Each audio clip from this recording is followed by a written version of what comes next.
Bienvenidos y bienvenidas a un nuevo podcast de Nos van a oír. Hoy analizaremos desde una perspectiva feminista y de clase el papel del hombre en el feminismo, los aliados y las masculinidades. Empezamos.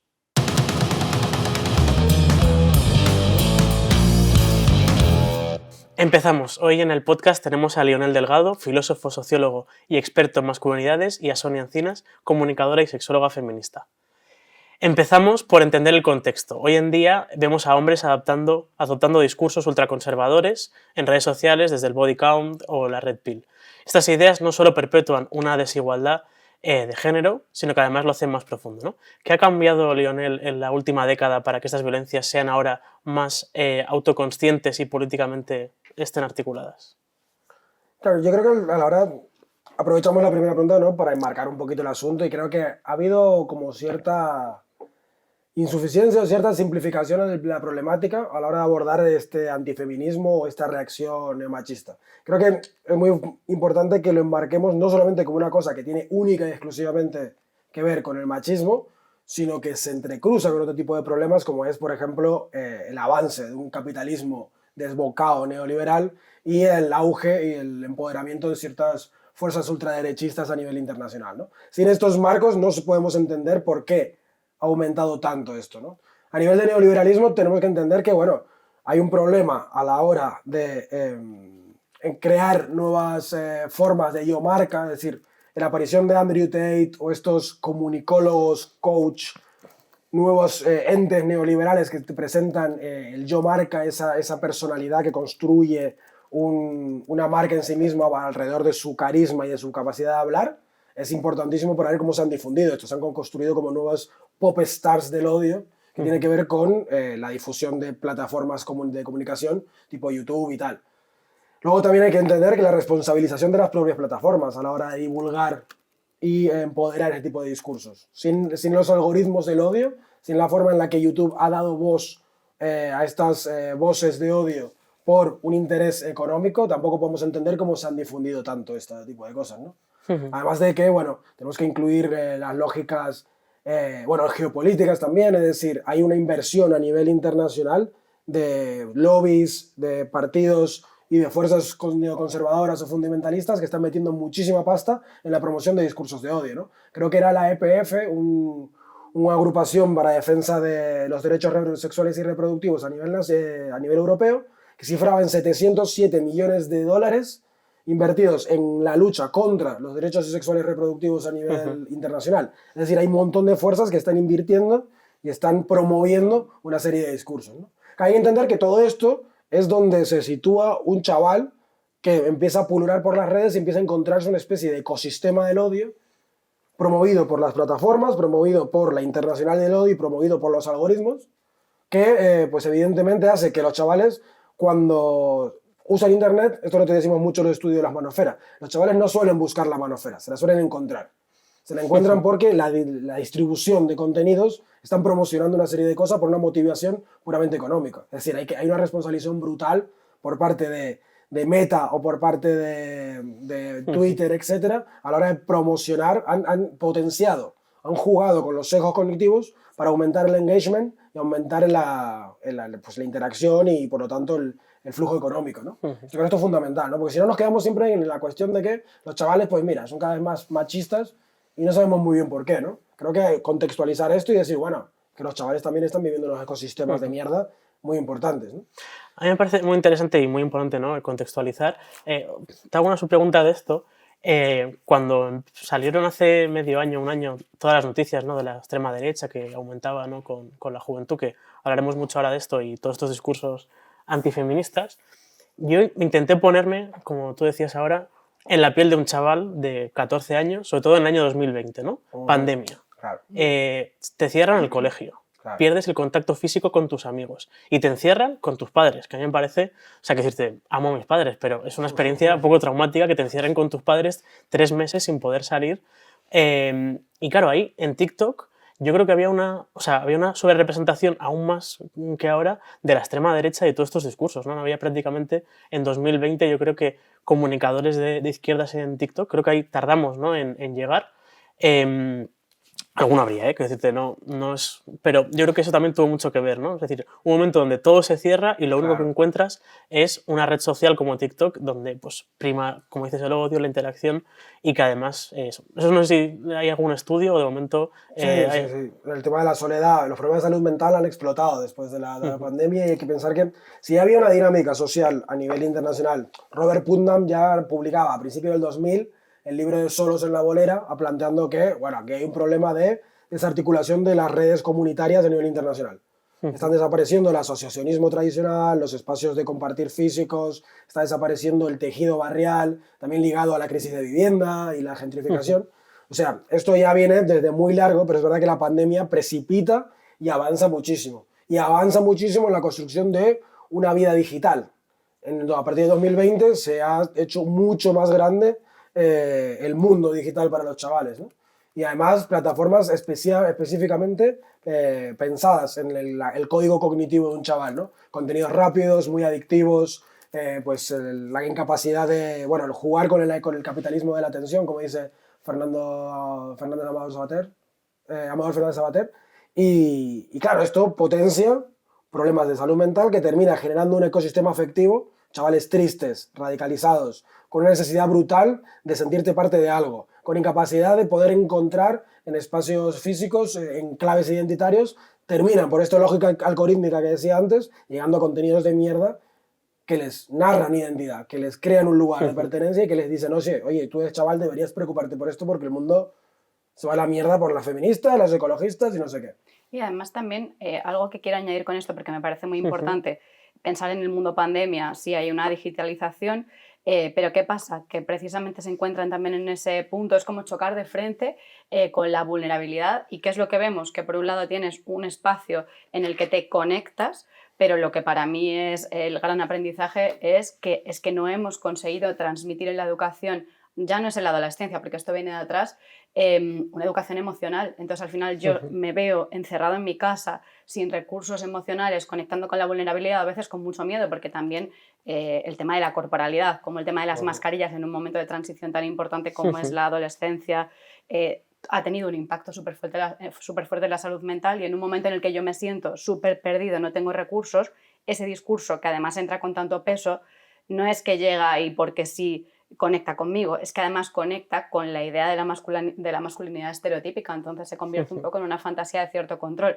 Si yo de una manera u otra he recibido, porque el sistema me lo sigue diciendo, que ser hombre es esto, me encuentro en esta situación totalmente perdido, sin recursos, sin ningún tipo de educación emocional, y de repente este discurso que me dan conecta con algo que a mí me dijeron, que es que yo tengo que ser fuerte, valiente, el mejor, solo yo puedo con todo, pues me lo voy a creer, si es que aparte de todo el interés que hay, es que es muy valioso que yo me crea que soy un individuo único y todopoderoso en un momento en el que no puedo conectar con nadie más, ¿no? Entonces, para mí ese ha sido uno de los grandes peligros de la pandemia, que no solamente ha sido la pandemia y los jóvenes, que yo, que especialmente trabajo con adultos, veo que también ha sido muy potente en un momento en el que estábamos viendo, a lo mejor yo tengo mucho sesgo, ciertos cambios, ¿no? Hay un avance, hay unos ciertos cambios y de repente ciertos cambios me refiero el avance del feminismo, que al final empieza a ser un tema mucho más hablado, que toma más espacio, y de repente llega la pandemia, nos explota en la cara, yo con mis miedos, ¿cómo me coloco en todo esto?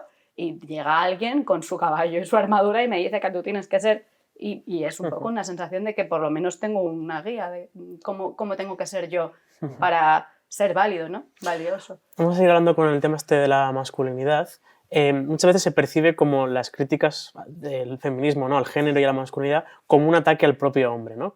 En ese sentido, ¿es posible hacer una crítica a la educación patriarcal sin que los hombres o una parte de ellos lo perciban como un ataque a su... Pues yo te voy a ser honesta. A ver, creo que no, pero porque muchas veces me hago esta pregunta, porque es una gran pregunta, nos lo hacemos, incluso dentro de los feminismos, nos preguntamos mucho cómo hacer para que sea más acogedor, para que a la gente le resulte más seductor para los jóvenes y que un poco empiecen a adaptarse, ¿no?, como a este discurso y lo acojan y lo entiendan y tengan esa mirada crítica.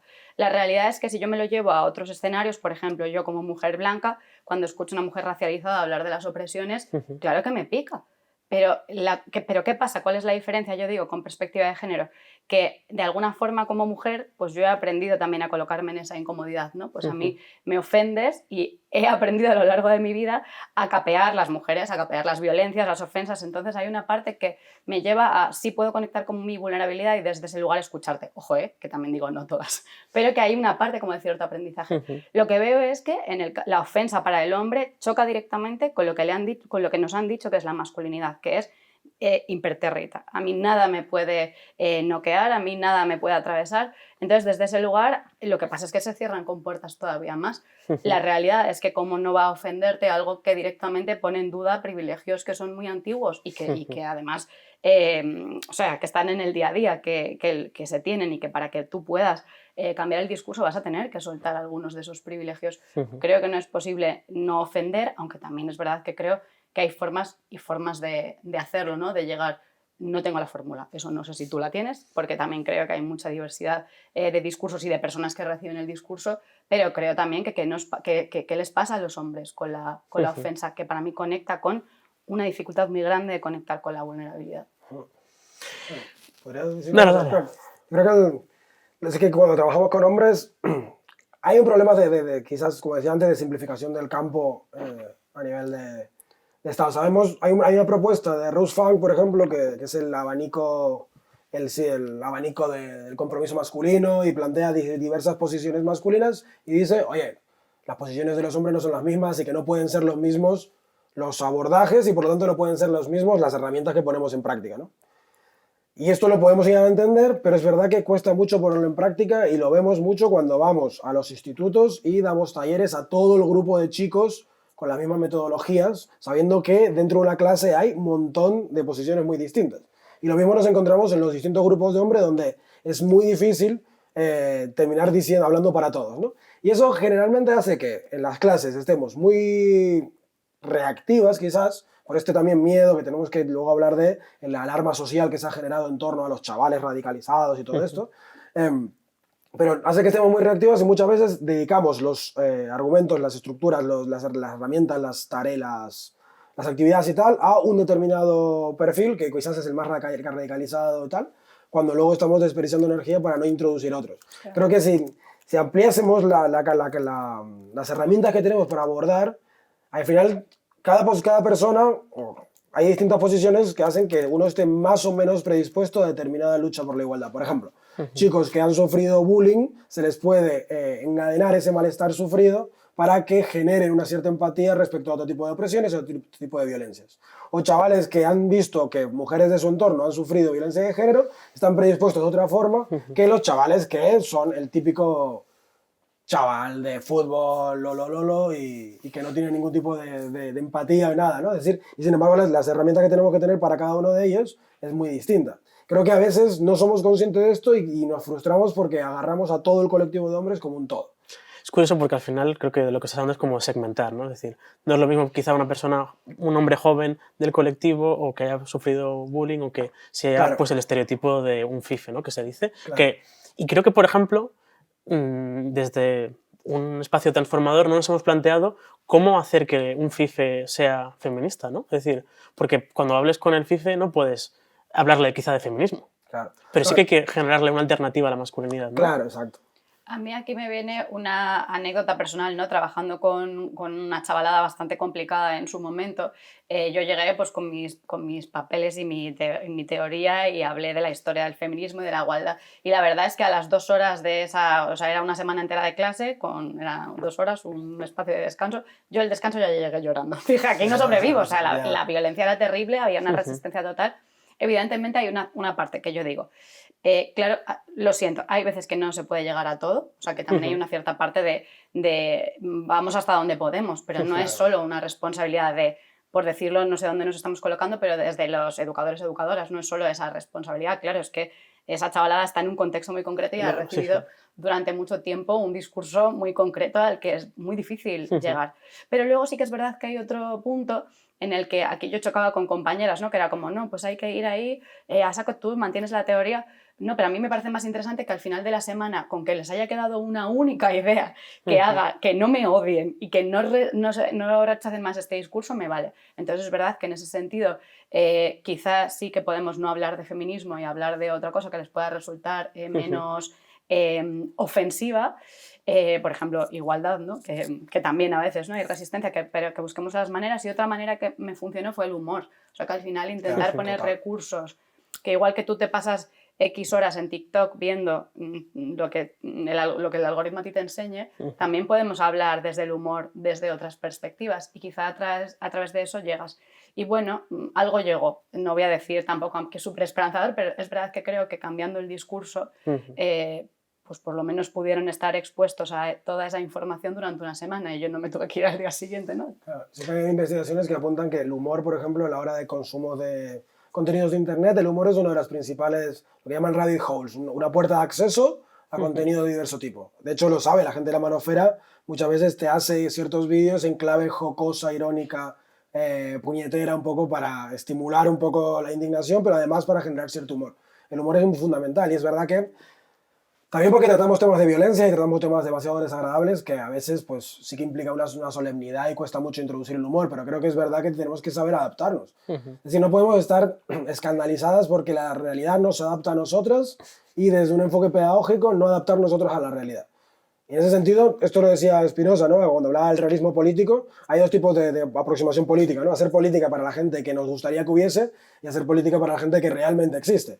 Y en ese sentido, pues mira, nos joderá y nos tocará readaptar un montón de metodologías, pero hasta lo que está pasando es que no están funcionando los enfoques que tenemos. Estoy de acuerdo, total. Y eso, por Es ejemplo, curioso porque decías, ¿no? La realidad no se adapta a lo que nosotros pensamos de la realidad, ¿no? Claro, después de la ola de 2018, ¿no? El que fue una eclosión feminista, que incluso pues, muchos hombres no lo veían, ¿no? O sea, tan mal. Creo que eso ha pasado como por debajo, ¿no? Toda esta reacción que afecta a toda la juventud, sobre todo por este rage bait, ¿no? De redes sociales, que al final genera ese odio, esas múltiples respuestas que además hacen que el algoritmo funcione más.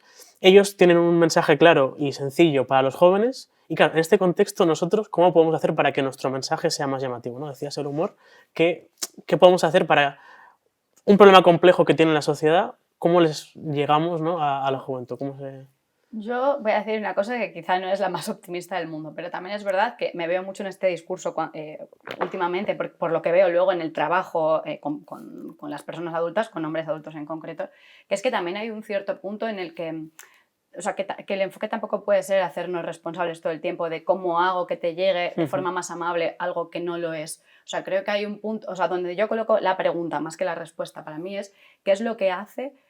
Hablando con perspectiva de género desde la generalización máxima, pero ¿qué es lo que hace que a los hombres les cueste tanto hacerse responsables de las violencias que han ejercido, de los privilegios que han tenido? Es decir, ¿qué es lo que hace que cuando cuando tú ves la realidad no haya una cierta parte, como que no tengas las herramientas para decir, hostia, ahí he estado yo?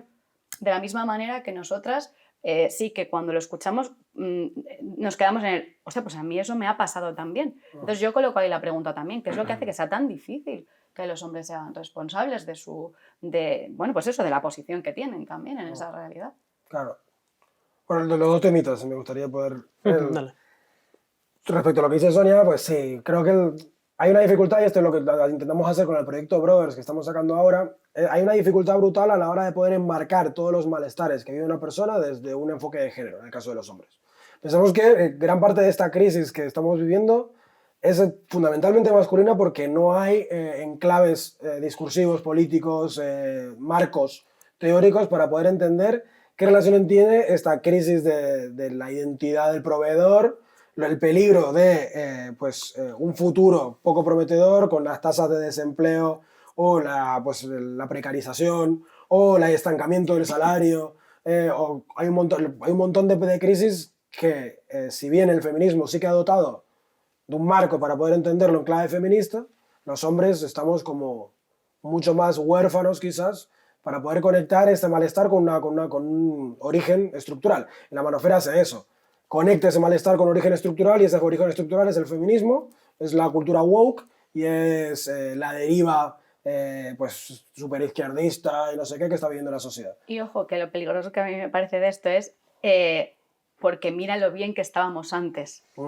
Que es como Que eso es volver una otra trampa. vez a una trampa total, porque es como la antes nostalgia. estábamos en ese lugar de poder, porque mira, pero bueno, y el sufrimiento que genera, que también, pero bueno, que en cualquier caso por eso conecta. Porque Claro. está muy presente esa idea. Pero es una nostalgia de una nostalgia De un pasado que infundada, nunca ha existido. Sí. de un pasado que eso, que o se agarra a pequeñas ideas, porque es que a veces las argumentaciones van desde el biologicismo, de ese pasado animal de cuando el hombre tenía que Yo no salir me a iba tan cazar, lejos, pero claro, también. o un pasado totalmente informal de no saben muy bien cuál es ese pasado al que quieren volver, pero es verdad que es muy fuerte esa emoción. Y ese el enfoque afectivo creo que es fundamental.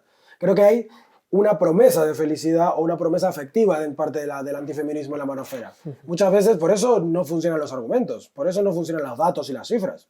Es decir, si fuese tan fácil como ir con estadísticas, datos y realidades a estos chavales, pues los convencemos súper fácil. Pero es que no estamos convenciendo. Hay una de las emociones que creo que la juventud tenemos ahora mayoritariamente, la juventud entendida de 35 a 16, que quizás son muchos años, pero creo que hay un Me gusta hecho... porque me incluye en juventud bien. Yo no, estoy fuera. Creo que hay un hecho común en todas esas que quizás también te incluye, que es la falta de perspectiva, ¿no? Esto nos explicaban en un curso que hicimos aquí en comisiones. Cuando mis padres tenían mi edad, la economía crecía al 8%.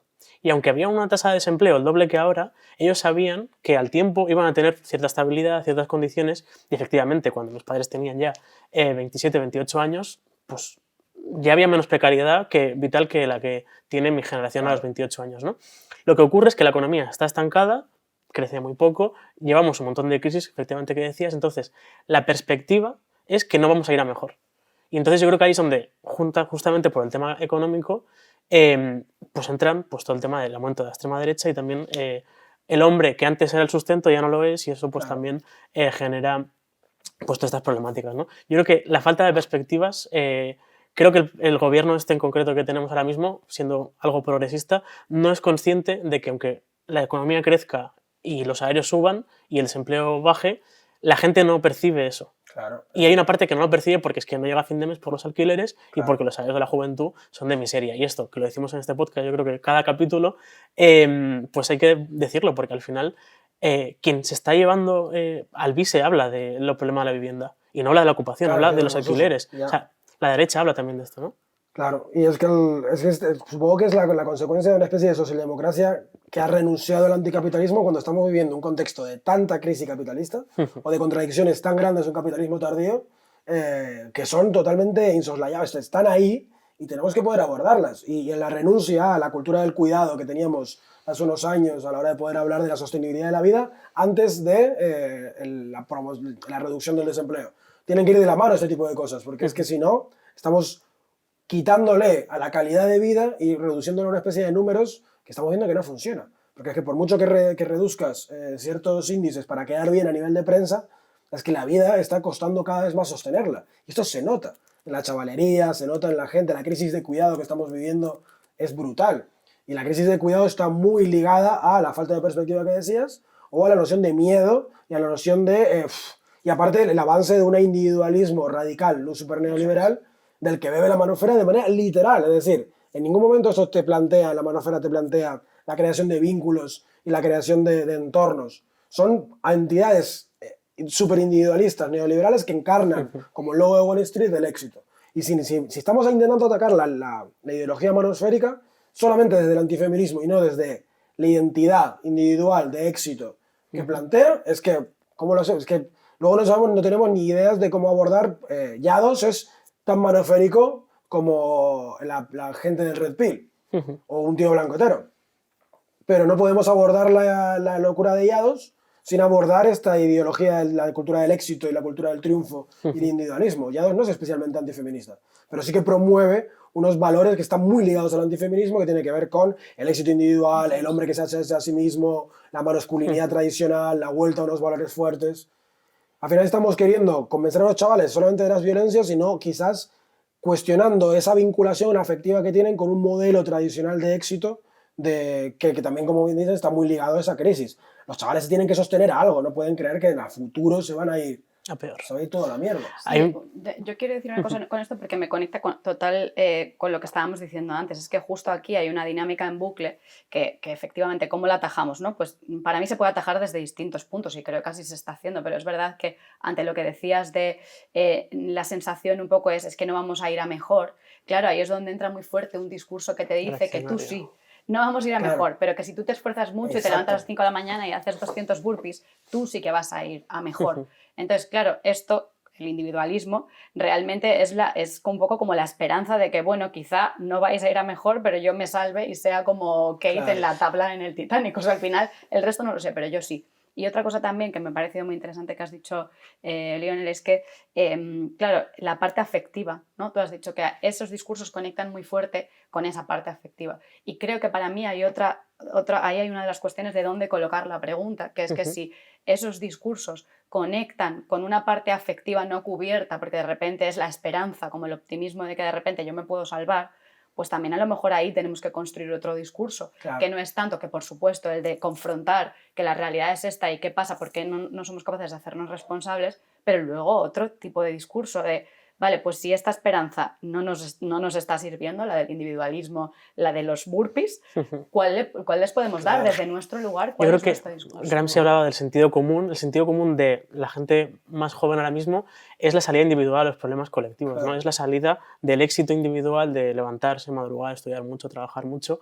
También algunos hablan incluso de hacerle mucho caso al jefe para ver si te asciende, ¿no? Todo a lo individual en vez de lo colectivo, que es esto, ¿no? Es sindicarse, es militar, es trabajar en comunidad, ¿no? Y volviendo a la manera comunitaria y colectiva de resolver los problemas, ¿qué ocurre con los hombres que se declaran feministas, los aliados, el meme que hay de los aliados, ¿no? Hay una cierta ironía, suspicacia. ¿Qué hacemos con eso, no? Lionel primero y Claro, luego es que Sonia. esto, por ejemplo, es el bucle que mencionaba, ¿no? Al final, no sé, es una cuestión afectiva. Lo único es uno de los pocos espacios de promesa afectiva de futuro sostenible y potente para los chavales suele ser este entorno neomasculino porque, como bien decías, vivimos un contexto neoliberal donde la crisis de sentido está aquí ocupándolo todo, ¿no? Ya es la lógica más de Mark Fisher de ese realismo capitalista que ha destrozado toda capacidad de pensar el futuro en otra clave que no sea la capitalista, ¿no? Hemos prohibido o hemos destrozado los grandes relatos ideológicos, nadie se cree que pues, el comunismo, la socialdemocracia, el anarquismo, de estos ismos que podían llegar a regular o poder marcar un horizonte de sentido distinto a nivel de construcción social, pues están prácticamente esqueléticos, ¿no?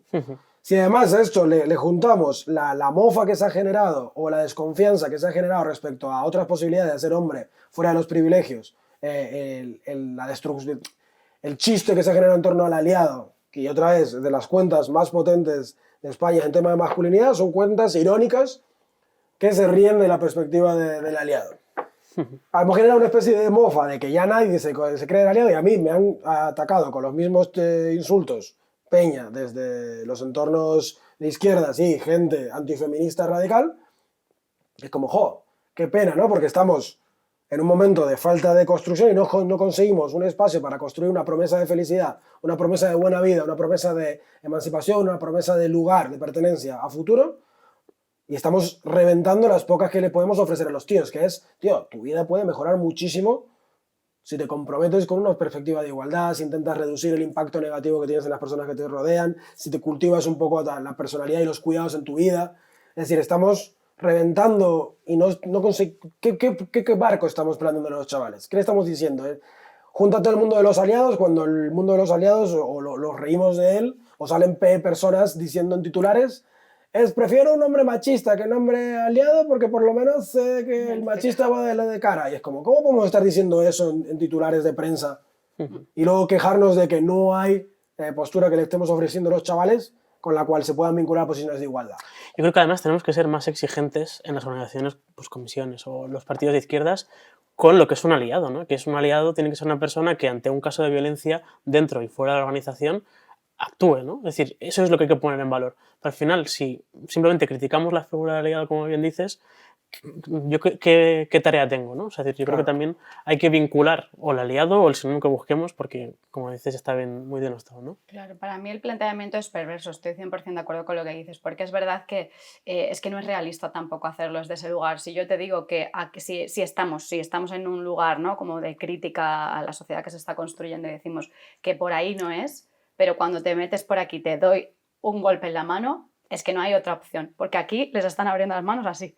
Sin embargo, si cuando te acercas un poco, ¿qué pasa con esto, no? Que también conecta con lo del individualismo, y otra cosa que refuerza mucho las redes, el discurso de redes es en 1 minuto 30 segundos tenemos que hacer el éxito total. Tengo que decirte el discurso cerrado, no me puedo equivocar, no puede haber un espacio para la duda ni para la reflexión. A día de hoy no la hay. No hay una posibilidad de, en el mundo digital, colocarte en un lugar de duda porque te va a caer fijo por algún lado, ¿no? Por los dos lados, ¿no?, de alguna forma. Entonces, claro, ¿qué pasa? Que es insostenible esta historia. Entonces, para mí está clarísimo. Es que no solamente es que fíjate, porque vosotros decís, entiendo también como desde un lugar como de mucha responsabilidad, ¿no?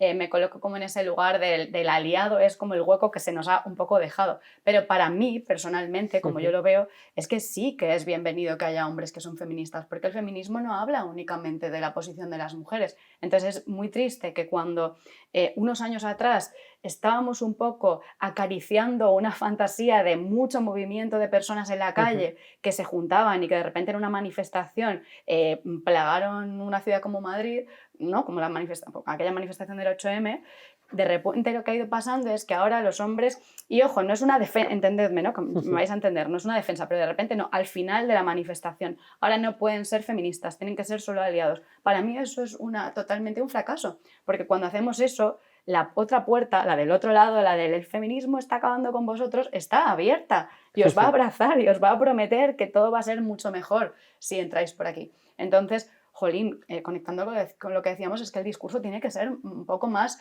acogedor para la gente que se quiera acercar, y eso implica sí o sí que hay que dejar margen al error, porque igual que yo como feminista me he construido y he entendido muchas de los comportamientos o actitudes que he tenido por mi rol de género y por mis aprendizajes y los estereotipos, y los he ido transformando, ¿cómo puedo pensar que un hombre que haga un camino paralelo para deconstruir su masculinidad no puede tener un espacio para reconocer todo eso y luego para cagarla? Porque yo la cago como mujer feminista. Muchas de las cosas que yo hago porque vivo en este sistema y estoy atravesada por esa mirada patriarcal no son feministas en sí, pero no es solo lo que hago, ¿no? Es como el ser consciente y tener las herramientas para identificar que lo que hago tiene una raíz. Yo, como feminista, quiero que esto impregne un poco todo, porque si le pido a un hombre, que es cierto que en este sentido de la deconstrucción va más atrás, ¿no?, como que la revolución masculina está por llegar todavía, si estamos ahí, y si yo, ¿cómo te puedo decir que no puedes fallar? Es que no vas a entrar por ahí de ninguna manera. Si cada vez que hay un avance te castigo, o cuando te acercas, o cuando escuchas, o cuando te exijo la perfección. Y ya no digo a nivel individual, hablo de colectivo, porque yo entiendo que a nivel individual, pues a lo mejor a tu pareja, a tu colega, sí que le puedas decir, esto no, pero que a nivel colectivo estamos equivocándonos y el discurso es ese, el del castigo todo el rato, el de la mofa. Digo, por la mofa no entra nadie, si no cuidamos... Sobre todo porque además genera y alimenta unos procederes políticos que no llevan a ningún buen puerto. Es decir, esto siempre ha ido de aprender y de reconocer, responsabilizarse y reparar. Tenemos que también estar potenciando, si estamos hablando de antipunitivismo y tal, no podemos tener al mismo tiempo una especie de tolerancia cero de determinadas cosas. Entonces lo hablaba, por ejemplo, mi programa de Twitch con El Salto también se llama Tropezares de hombre por esto mismo. Trata de un activismo de grises. Tenemos que dotar a los tíos de, primero, herramientas para que la caguen, pero luego se responsabilicen, reconozcan y reparen, porque es verdad que se trata de esto. Tenemos que intentar reducir las cagadas que tenemos al mínimo, pero bueno, ser conscientes de que, bueno, lo tendremos. Pero luego también generar entornos y contextos y ambientes de debate donde esto se pueda permitir.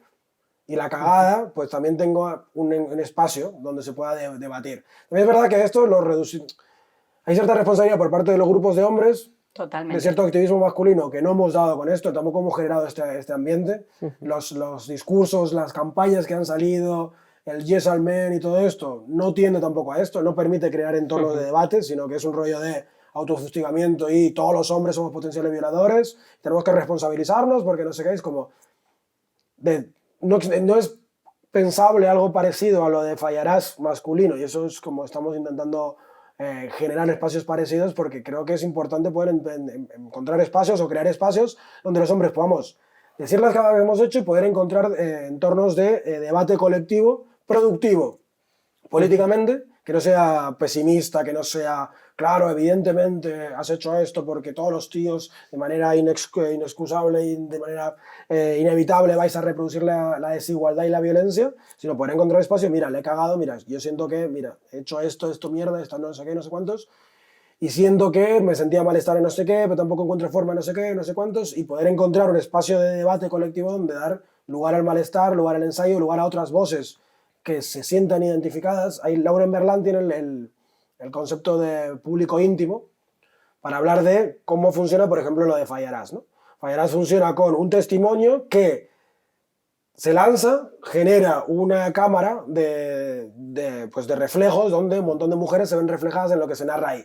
Y se genera una noción colectiva y se debate y se construye una identidad común y se construye un debate común afectivamente potente, ¿no? En los hombres esto no existe. Todos nos estamos ocultando las mierdas porque como hemos construido un espacio de tolerancia prácticamente cero, sobre todo a nivel público, como decías, que luego en lo íntimo es más flexible, reproducimos lo que se llama el activismo performativo. Si yo sé que a la mínima cagada que tenga, posiblemente se me señale y pierda pues cierta pues, capacidad de, pues, laboral o se me expulse de ciertos colectivos o no encuentre en la asamblea tal, pues evidentemente mis esfuerzos van a ir para ocultar gran parte de mis cagadas, porque mis cagadas van a suponer posiblemente la cancelación, y es verdad que hay que ser claros, no existe cancelación en los entornos blancos de poder de clase alta, pero sí que existen procesos de exclusión social en los entornos activistas y los entornos de asociacionismo social, pues, asociacionismo popular de clase baja. Es decir, ha habido bastantes pavos que han perdido redes sociales, han perdido entornos de activismo por cagadas que han tenido, ¿no? Claro, entonces todo mi esfuerzo, todo mi cálculo va a ir para ocultar el hilo de la máscara o para ocultar las cagadas que voy teniendo, ¿no? Y esto es un fracaso colectivo, esto es una cultura de activismo. Y luego también, o sea, si no somos punitivistas, es decir, si yo tengo una actitud machista en determinado momento, eso no significa que yo me tenga que salir de, pues en este caso, el sindicato, sino también hay que establecer como una manera en la que poder avanzar conjuntamente vía cursos, vía charlas, vía apoyo, vía, ¿no? Una manera también de construirnos, reconociendo el error cuando se ha cometido, pero como una especie de, lo que decías, ¿no? Pues admitir el error, repararlo, y que de alguna manera también podamos decir, oye, mira, pues no es lo mismo pues un tío como, por ejemplo, Errejón, ¿no? Que pues tiene actitudes que son, se están valorando en un juicio, ¿no? Eso es una cosa, pero hay otras determinadas cosas que si la persona las reconoce, claro, las trabaja, ¿no? Sobre todo, y avanzamos colectivamente y se usan para que todos aprendamos, como que también hay que analizar eso, ¿no? Desde una perspectiva de hacer eso como parte de la cotidianidad, porque es lo que decías, ¿no? Cagarla cagaremos y... Sí, claro. pero es que es importante esto, ¿eh? El marcar que, claro, hay cagadas y cagadas. Claro, es decir, que evidentemente sí hay niveles de cagada, pero que luego aquí, fíjate que has dicho lo de Rejón y justo pensaba en esto, ¿no? Pensaba en que qué interesante que lo que decías tú, Líos, que al final hay una falta de responsabilidad porque la penalización es muy, como que hay como el miedo a las consecuencias, me lleva a la primera pregunta, ¿no? Que yo me hago todo el tiempo, que es qué dificultad para hacerme responsable, porque evidentemente nuestras cagadas a distintos niveles van a tener distinto nivel de consecuencia. Pero también qué pasa que cuando de repente una persona que se convierte un poco en un referente dentro de esto de la deconstrucción masculina, ¿no? De repente la caga y no coge la batuta de decir, hostia, puestos a desaparecer, voy a desaparecer por lo menos dejando hasta de reconocer. Reconocer para luego en un momento dado ver qué hacemos con esto, si se puede reparar o no se puede reparar. Pero cuando lo que ocurre es directamente otra vez la misma negación de siempre, es que el discurso que estamos dando para mí es terrible a día de hoy. Esto ha sido una pérdida brutal de oportunidad de, hostia, sí, ha habido una cagada, lo reconozco y asumo las consecuencias que esto pueda tener, me parezcan lo que me parezcan. Pero hay una parte de qué pasa con la responsabilidad que conecta también con lo que decía al principio de es que, porque fijaos dónde la raíz, yo dónde la coloco, es que yo la coloco, es que es en la infancia, ¿no? Luego no quiere decir que no lo podamos hacer, pero la movida está en cómo es posible que a mí, o sea, que esté tan integrado el tema de yo no puedo fallar. Yo no puedo fallar y aparte tampoco puedo asumir las consecuencias que tiene fallar. es como una especie de armadura infranqueable para adentro y para afuera. Y eso es lo que hace también, está como todo hilado, que desde ese lugar de armadura infranqueable tampoco pueda colocarme en una situación vulnerable con otros iguales para poder crear esas redes, como en el caso de las mujeres, que hacen reflejo. Es que si yo estoy con la armadura porque no puedo fallar, porque no puedo ser vulnerable, porque no soy capaz de asumir las consecuencias de mis actos, hacerme responsable de las violencias, de la misma manera no puedo conectar con otros, no puedo empatizar, Claro. entonces no puedo crear una red colectiva que haga que esto cambie. Entonces, para mí el origen es muy reciente, pero la cuestión yo la coloco en esto, en hay que romper la armadura y conectarse desde la vulnerabilidad. Y esto muchas veces, siento decirlo para vosotros que estáis más en el discurso, ¿no? Como muy ahí presentes, muchas veces no tiene tanto que ver con el discurso, ¿no? Con lo que podamos decir, sino con la experiencia. O sea, ¿qué pasa con los grupos de hombres? ¿Qué pasa con hablar de las emociones? ¿Qué pasa con esto? No, como que no cala de alguna forma, ¿no? Nos podemos quedar en el discurso, pero en algún punto hay que bajar a la experiencia. No sé cómo lo veis. Sí, no, sí, tendemos a ser tremendamente racionales. Incluso cuando hablamos de emociones terminamos intelectualizando y racionalizando y el discurso de emociones es mucho más racional que emotivo, ¿no? Y esto creo que también, conectando otra vez con el tema de la mano afuera, tiene mucho que ver, ¿no? No estamos consiguiendo... Al final, la educación emocional es un músculo, ¿no? La capacidad de habilidades emocionales son un músculo. Si no se practican, no se tienen. Y tampoco somos un espacio, tampoco estamos generando espacios donde la emoción tenga mucha cabida tampoco, ¿no? Así a nivel de estrategia política, a nivel de entornos activistas, las redes sociales tampoco dan pie a mostrar emociones, más bien te da pie a racionalizarlos o hablar sobre emociones, pero ¿cómo haces una infografía emocional? ¿Cómo haces un reel emocional, ¿no? Al final estamos todo el rato potenciando y al final las emociones surgen en lo cotidiano, pero en lo cotidiano, como están tan atravesados de la soledad, están atravesados de la rapidez, somos entornos que si hablábamos antes de venir aquí, ¿no? Qué guay verte, Sonia, sí, qué agobio estos días, sí, de aquí para acá todo el rato, no sé qué, esto hablaba mucho Remedios Zafra, ¿no? También hemos convertido estas vidas hiperproductivas en una especie de vorágine totalmente, pues, agotadora que tampoco nos permite ni conectar con las emociones, ni muchas veces poder transitarlas. Yo no puedo conectar con las emociones porque tengo que estar todo el rato haciendo cosas, ¿no? Y eso es muy fácil para la masculinidad huir en ese sentido. Totalmente. No creemos tampoco, es que, otra vez, no va solamente de hombres y de cuerpos, va de contextos y ambientes afectivos. Y no estamos generando un ecosistema de cuidados y que sea cómodo para transitar emociones. Tenemos que también reconocer... Al final la cuestión de las masculinidades, la manafera y tal, tenemos que trabajar con sentidos comunes, como bien decías, o con ecosistemas afectivos. Y no estamos incidiendo en crear ecosistemas afectivos distintos. De hecho, estamos jodidas de miedo por la ultraderecha, jodidas de terror porque los chavales son cada vez más fachas y machistas, inmovilismo porque no conocemos qué va a pasar en el futuro, pero desde luego no va a ser algo optimista. Y a veces nos está costando muchísimo la capacidad de poder incidir en ecosistemas afectivos de cuidados, de escucha, de reconocimiento de emociones, que planteen a los chavales que las emociones no son algo malo y que pueden sentirlas, pero es que no estamos incidiendo en eso, no somos capaces de incidir en la estructura. Por ejemplo, y esto es importantísimo, la cuestión de las aulas, esto por ejemplo, no sé si habéis visto la serie esta Adolescencia, que la está petando no me hagáis muchísimo. spoiler, por favor. Pero se muestra mucho también los ecosistemas educativos que hay. Al final un chaval no solamente no sale como un champiñón, un incel no sale como un champiñón de la nada. Son espacios institucionales violentos, son espacios institucionales de agobio, donde las escuelas, el bullying es una moneda de cambio para cotizar capital social, y los entornos de violencia son totalmente impunes porque los profesores están totalmente desbordados, con ratios cada vez más altos de chavales, incapaces de poder incidir o poder ni siquiera entender a veces las dinámicas de violencia que están sucediendo en el aula.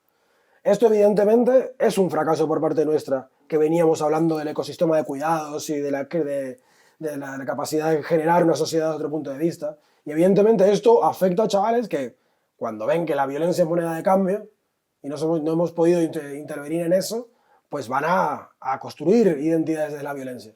Por eso la insistencia de quitar quizás el peso a la identidad, porque también nosotros otra vez nos estamos quejando de la individualidad de la neoliberal, pero estamos buscando que los chavales individualmente se conviertan en la mejor versión de sí misma, esta vez feminista y de cuidados. Vamos a generar ecosistemas donde los chavales se sientan seguros para poder transitar ciertas cosas y se ponga en jaque la importancia de que los chavales sean perfectos. Y generar estos activismos de grises o estas lógicas más del ensayo y error, ¿no? Pero estamos, desde la práctica feminista hacia los hombres, estamos potenciando que los chavales sean perfectos en sí mismos. Y eso es una cuestión colectiva. Vamos a ir con las últimas dos preguntas, que ya nos estamos alargando un poco. Lionel, vamos a hablar un poco de estadística, ¿no? Se habla mucho de que los jóvenes, los hombres jóvenes en concreto, aunque también veíamos este fin de semana un artículo que hablaba también de las mujeres, cada vez son pues, más fachas, ¿no? Se dice todo el día. Se ha generado una alarma social sobre esto también, que están más en contra del feminismo en general los hombres, y en concreto los hombres jóvenes.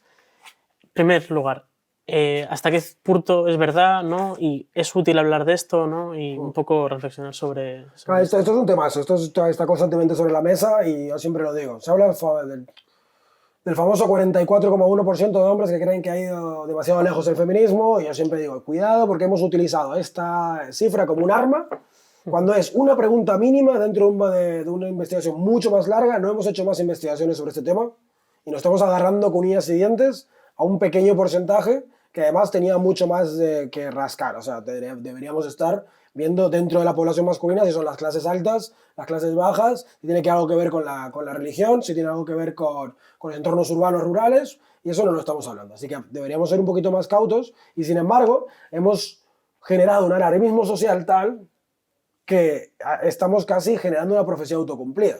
Yo ya llevo diciendo años que este alarmismo en torno sobre todo a los chavales jóvenes está no solamente desviando nuestra atención hacia el problema de los chavales, cuando Vox no lo oparon los chavales de 14 años, lo opó mi tío o lo opó pues los amigos de mi padre. Eso es una cosa. Sin embargo, la juventud es esta eterna, el eterno pues, excluido social de los chavales.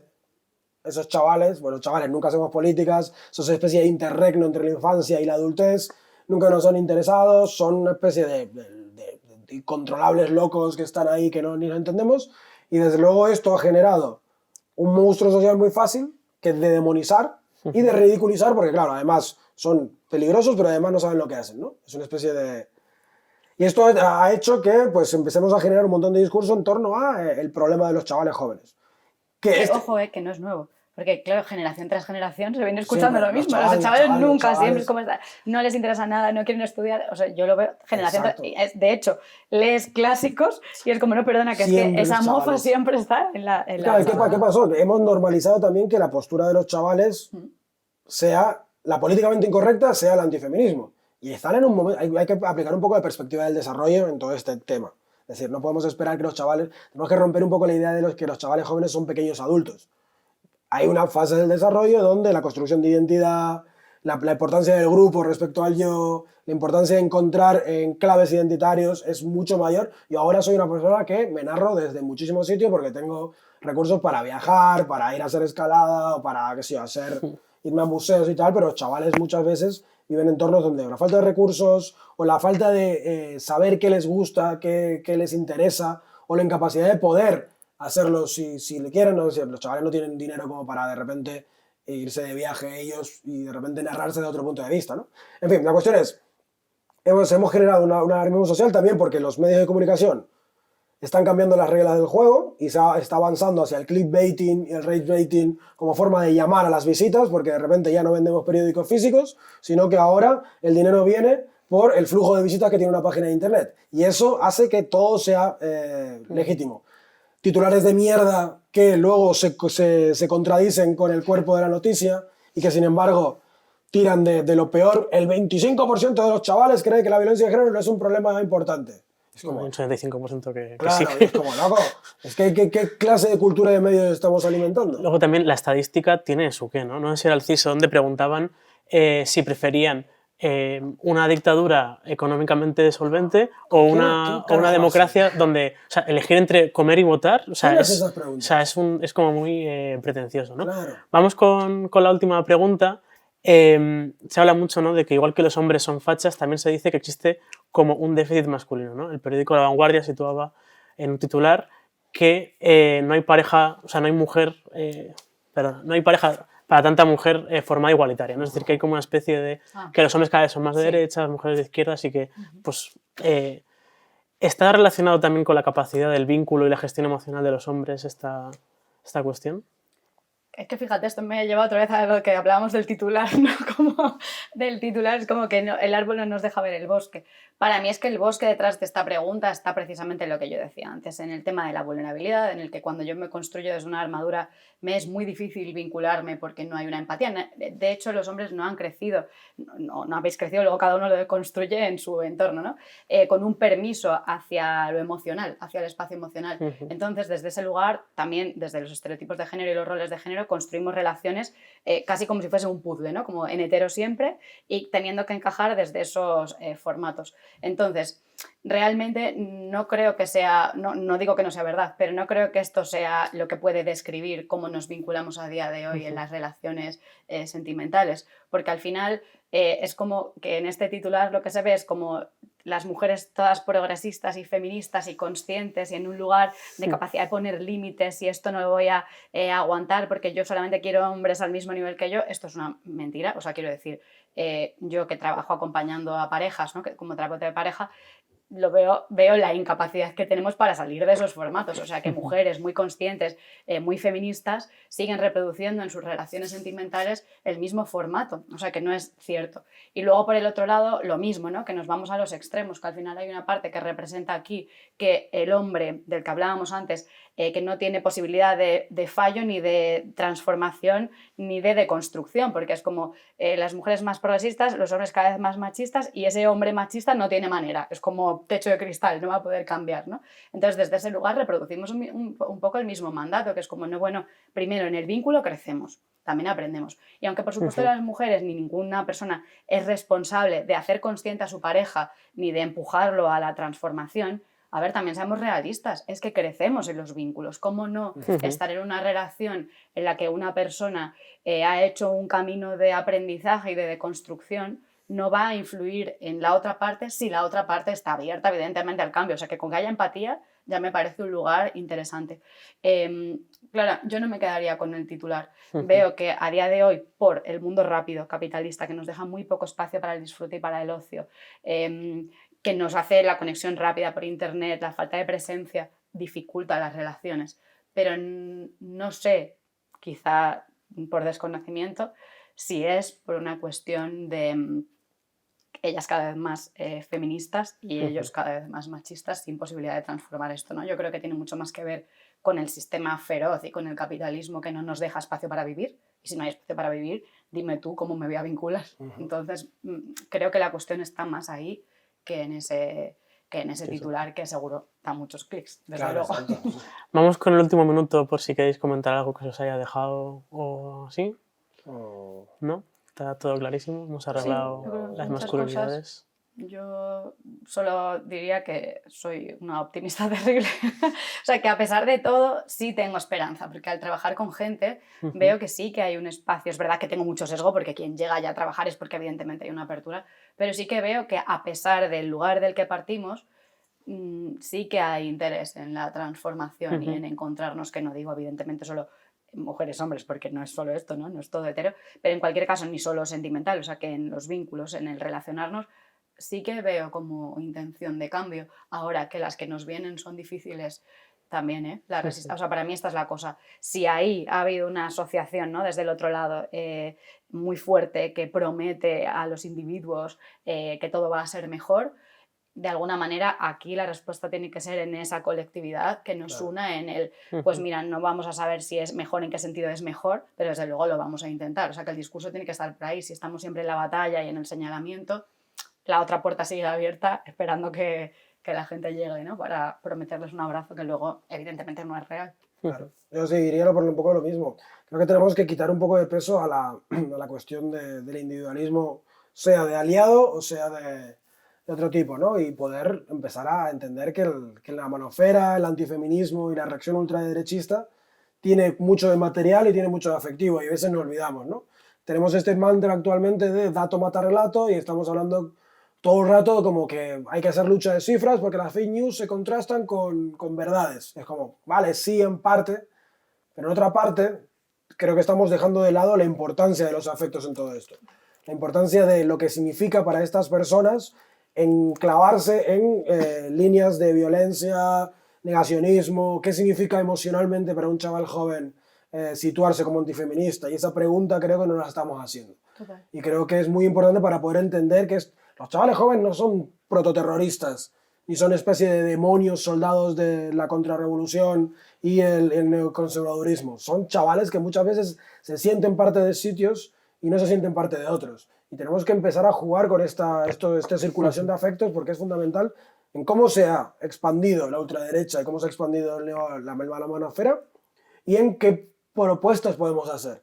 No desde esta posición de la pura racionalidad y decirle, no, pues no te das cuenta que la violencia de género no sé qué, sino entender y dar lugares de pertenencia, dar lugares de enunciación. En el proyecto Brothers que estamos sacando ahora con el Ministerio, estamos intentando generar espacios donde los chavales se puedan encontrar entre ellos y generen otras dinámicas grupales, pueden encontrar lugares donde hablar con personas responsables y poder narrarse o empezar a entender qué relación tiene estos malestares con la masculinidad y con el género, etcétera, etcétera. Pero hasta que no dotemos la importancia de esto de ensayar el músculo afectivo, tenemos que romper un poco el adultocentrismo y dejar también a los chavales empezar a hablar, dudar, preguntar, tener debates con la certidumbre de que no se les va a hacer daño y no se les va a señalar, dejar de lado el rollo, eso que dices es machista, o eso que dices no es verdad, sino preguntar más a nivel pedagógico, y eso también con los tíos, lo mismo, ¿no? Es que construir espacios más de escucha y de diálogo, más que cajitas donde el hombre solamente puede ser o aliado perfecto o antifeminista, ¿no? Y no hay ningún intermedio, cuando todas las investigaciones que hay apuntan de que es el gran gris lo importante, ¿no? Tíos que tienen dudas respecto al feminismo, o no les cuadran ciertas cosas, pero tampoco creen que el antifeminismo sea lo bueno, y sin embargo estamos dejando que ese interregno se polarice o se vaya hacia un lado o hacia otro, ¿no? Creo que hace falta mucho de esto. Una última cosa que digo, porque aquí está un poco una propuesta, ¿no?, para trabajar ahora en el presente con lo que ahora mismo hay, que lo que hay es la consecuencia de alguna manera de lo que hemos estado recibiendo desde la infancia, ¿no? Y como recordatorio, al final somos una generación que va a dar paso a otra. O sea, ya somos una generación que está teniendo sus criaturas, pues que está criando, que está educando, y creo que también ahí no nos podemos olvidar de que está la clave, dejar a esos adolescentes que ya no son capaces de hacerse responsables de, por ejemplo, de su malestar o de sus fallos, porque no se les ha permitido fallar, que nos recordemos que ahí está la cuestión también, que la movida está en que en la infancia les dejemos equivocarse, enfadarse, sentir malestar y no rápidamente ir a arreglarles y darles la solución como adultos a sus problemas en esa etapa, porque así crearemos a adolescentes y después adultos que han sabido de alguna forma hacerse cargo de sus malestares y de sus ocupaciones y preocupaciones y de sus intereses, porque ahí es donde yo pongo el futuro mejor. Claro que ahora ya con las consecuencias del momento ya no podemos, o sea, estamos hablando ya de personas adultas o de jóvenes de hoy, vale, ahí, pero que pongamos el ojo en que ahora somos jóvenes que van a dar paso a otra generación, pues que lo hagamos también desde ahí. Pues con esto me quedo, con más grises y más educación emocional. Muchas gracias, hasta aquí el capítulo de hoy.